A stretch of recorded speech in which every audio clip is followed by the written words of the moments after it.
Welcome back. Now, this week Airbus warned that leaving the EU without a deal would be catastrophic and threaten the company's future in the UK. So would thousands of jobs really be at risk, or is it just more sabre-rattling? I travelled to Sheffield to talk to industry, old and new, and find out what they think, including another aerospace giant, Boeing. The Advanced Manufacturing Research Park on the outskirts of Rotherham, home to some of Britain's world-beating engineering firms. It's a remarkable turnaround for a region that a generation ago had been consigned to the scrap heap. This was the site of the Battle of Orgreave, one of the most violent clashes in the miners' strike of the 1980s.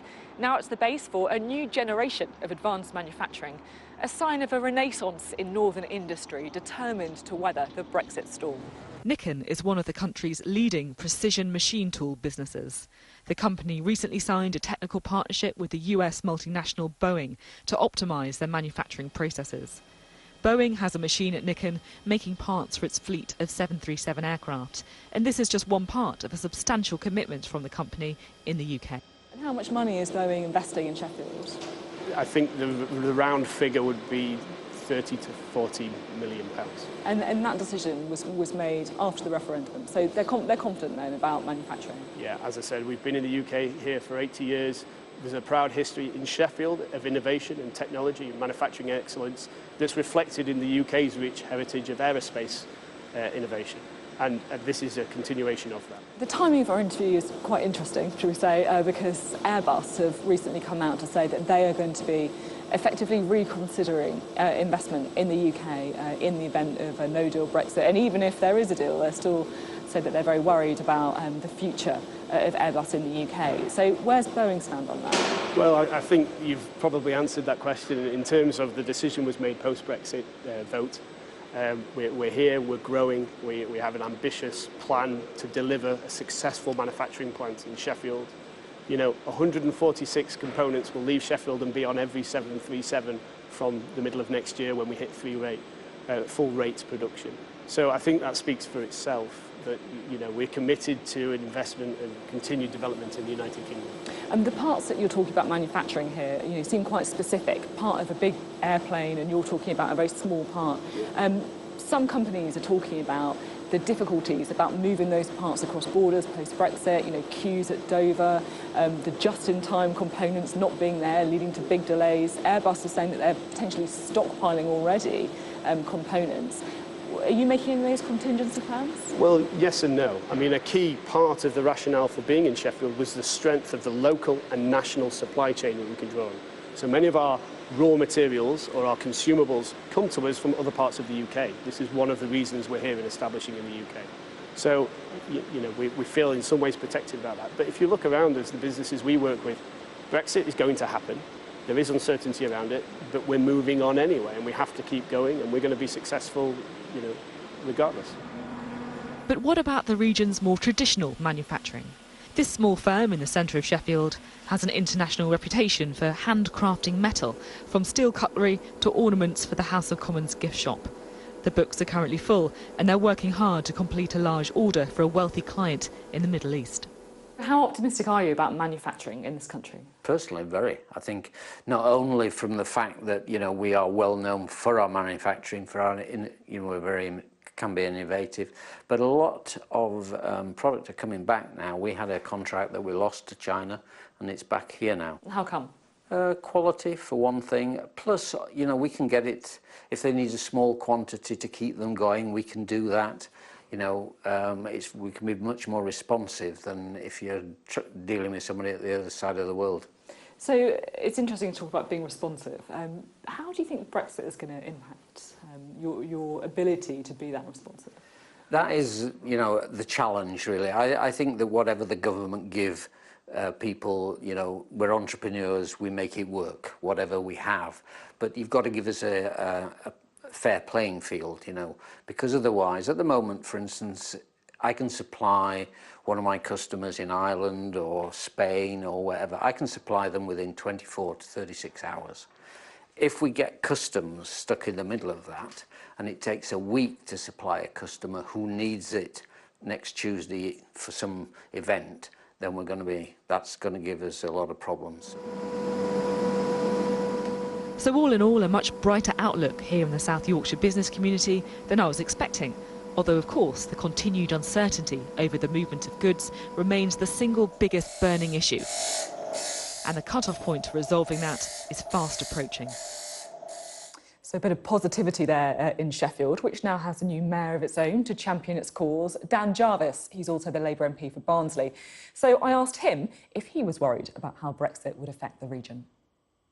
Of course I'm concerned about the potential impact. It's one of the reasons that I've taken devolution so seriously, because I think we need to get ready for that moment.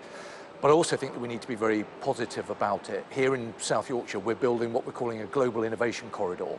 So a whole series of key anchor points based around advanced manufacturing and engineering. So we're really confident about our future. We're upbeat about the progress that we're making.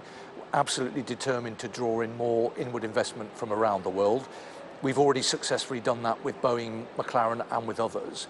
So we're confident about our future. And I think I do have a bit of a concern that we should never be seen to be talking down our economy. Brexit is a massive moment for our country.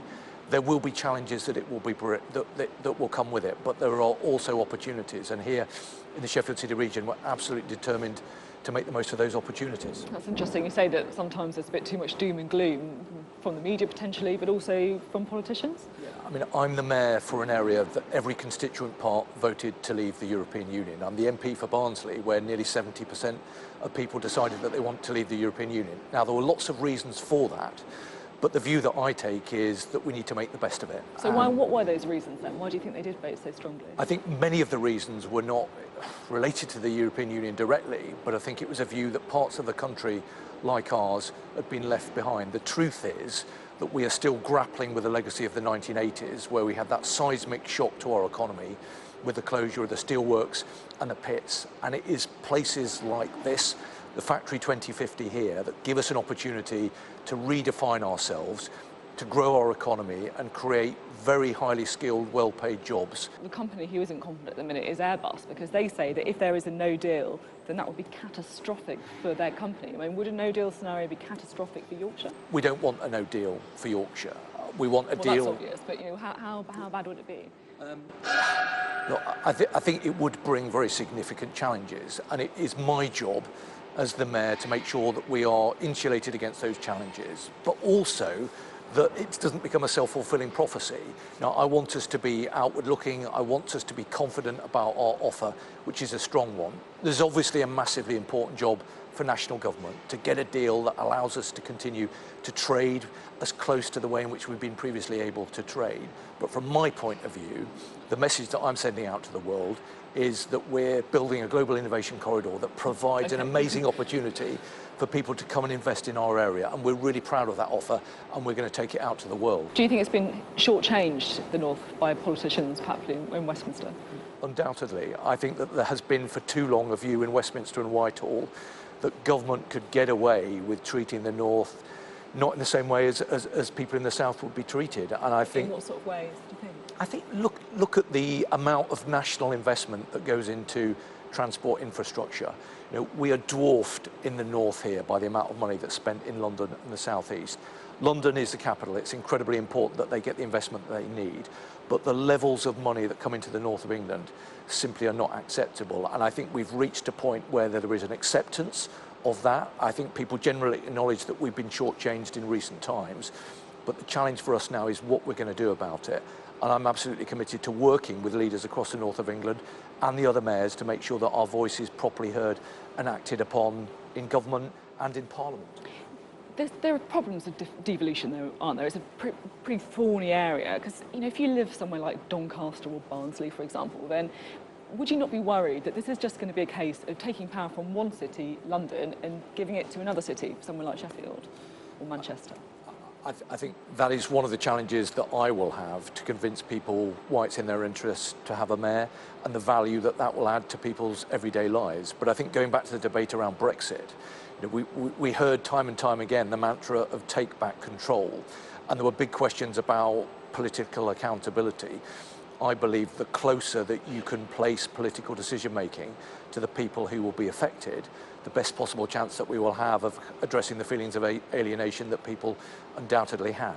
Now, devolution is a really important way in which we can do that. I feel maybe it's slightly lost its way. A couple of years ago, we had George Osborne in government, who was a great champion for devolution of the North.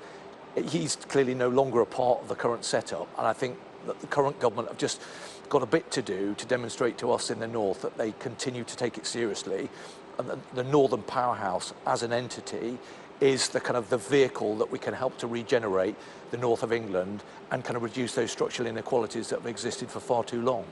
So as Mayor for the Sheffield City region, what's your budget? So as Mayor of the Sheffield City region, we don't yet have an agreement about the powers and the money that I can draw down from. That's the problem. It is a problem. There are lots of ways in which I can hopefully add real value as the Mayor. So we've just put forward a really big, bold bid to government for £120 million to upgrade our transport infrastructure. But yes, we don't have final agreement about the budget and the powers. And that's because people just can't agree, isn't it? That people in the regions just can't agree on what your power should be. We don't have an agreement at the moment, and I am working round the clock to bring the local authorities together to reach that agreement, because if we want devolution to work in the Sheffield City region and more generally across the wider Yorkshire area, we need that agreement. Do people want devolution to work? Does everyone want devolution to work? I think absolutely there is an understanding that we've been shortchanged in the north of England, and I think there is general agreement that devolution provides a way in which we can reduce those structural inequalities. But we've just got to do the terms and conditions around it and reach a final agreement so we can get on with it, and I can draw down the money and powers I need to do the job that I've been elected to do. I'm wondering how you feel the system of the regional mayors is working as well, because you could argue that from the outside it looks like a bit of a boys' club. You've got a lot of men doing the jobs. You've also got a lot of people who used to work in Westminster. So if the whole idea is to take power away from Westminster, wouldn't it be better to get people with more of a range of experiences so that it can really challenge the kind of groupthink of politicians, not really people like yourself, to be put a point on it? Well, I think I'm in a slightly different position in that unusually I've decided to stay in Parliament, and that's because I think the devolution is so important for the northern end of our country. We need people who will champion it in Parliament as well, so that was the reason that I took that decision. I think there is a more general sadness about the fact that we don't have enough women wanting to serve in politics. You know, my experience of working with women in politics is that they're extraordinarily good at it. So I think there's some big questions for us as politicians, as a society, as to why more women don't want to step forward. Why do you think it is? I think it's partly about the political culture that we operate in. It's not a particularly nice place to be. I saw a souring of our kind of political atmosphere as we worked through the debate around the EU referendum, and for many incredibly talented, highly skilled, experienced women, they will look at that and think, why would I want to be a part of it? And I think that is really depressing. Do you think they get it worse than men? Yes. Look, I'm a bit of a kind of roughy-tufty character. I think people think long and hard about sort of taking me on, but they think, frankly, less long and hard about having a go at some of my women colleagues. And I think that is a source of great sadness for our country. And I see the abuse that many of my women colleagues get. It is disgraceful. It is not acceptable. We all need to stand against it, and we need to build an environment, an atmosphere politically that means that women are much more kind of likely to put themselves forward and want to do what are undoubtedly very important jobs in politics. I'm interested just to kind of finish off with a little bit more stuff about you, because it feels as if people go into these mayor jobs either to use it as a platform to launch, future leadership bids, or to just escape Westminster and get away from, what's happening in Westminster because they don't like it very much. So what camp do you fall in?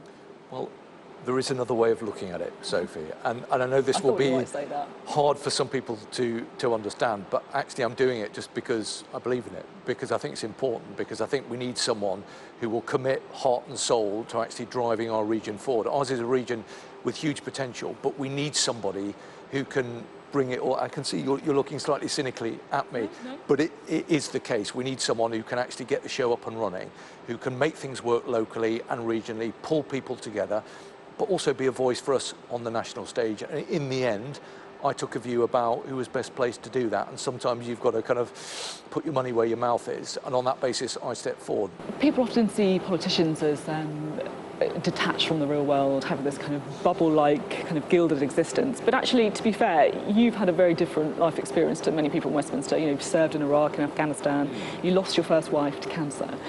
Do you think those experiences give you a different perspective? Yeah, I think they do. I think we're all products of our environment. I've had what you might describe as a pretty tough paper round, but I think actually I'm very lucky to have had those experiences, because I think it makes it much more effective at what I'm trying to do now, which is difficult but in a different way. But ultimately what I think the public want is people who they can place their faith and trust in, and I hope that they will look at me as someone who will be straight with them, who will do the best job that they can. I don't get into kind of sort of bluff or kind of waffle, but I just see that there's a real moment for our part of the country to actually move ourselves forward. And that's why I'm here, because I really believe in Global Innovation Corridor as something that we can develop to drive our economy. We live with the legacy today of decisions that were taken by a Conservative government 30 or 40 years ago, and I'm determined to drive our region forward, and I see an opportunity to do that, and I think that is very exciting, and it's something that I'm absolutely committed towards.